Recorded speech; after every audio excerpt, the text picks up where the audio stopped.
وإذا قرئ القرآن فاستمعوا له وأنصتوا لعلكم ترحمون। এই কিতাবকে যারা পড়তে জানো না, তোমাদের সামনে যদি এই কিতাবের তেলাওয়াত হয়, খরগোশের মতো কান দুইটা খাড়া করে এই তেলাওয়াত শোনো। এই তেলাওয়াত শোনার কারণে তোমাদের আমলনামায় সওয়াব দেয়া হবে, তোমাদের উপর রহমত নাজিল করবে কে? পড়তে পারেন না তো শোনেন। মোবাইলের মধ্যে শায়েখ আব্দুর রহমান সুদাইসির কোরআন তেলাওয়াত রেখে শুনবেন, শুনলেও আপনার উপর রহমত নাজিল করবে কে? প্রিয় ভাইয়েরা, এই কোরআনের আয়াতকে মোবাইলের রিঙ্গার দেয়া যায় না। এই মাসালাটা জেনে নেন। কোরআনের আয়াত দিয়ে মোবাইলের রিংটোন হতে পারে না, ইসলামী সঙ্গীত হতে পারে, আরবি নাশিদ হতে পারে, কিন্তু কোরআনের আয়াত দিয়ে রিঙ্গার দেয়া যায় না। কেননা আপনি যে কোনো সময় রিসিভ করলে অথবা মিস কলের কারণে কেটে গেলে কোরআনের আয়াতের এমন একটা অংশে যে কাটা পড়ে যাবে, কেটাপ হয়ে যাবে, অর্থের বিকৃতি ঘটবে। চিল্লা এখন ঠিক কিনা?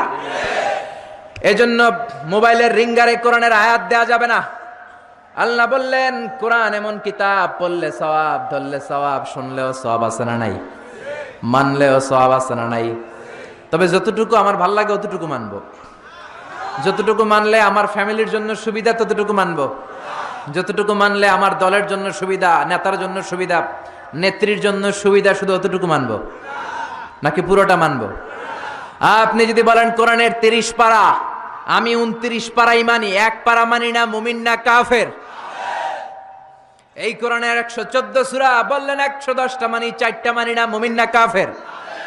এই কোরআনে 6666 আয়াত, বললেন 6665টা মানি, 1টা মানি না, মুমিন না কাফের?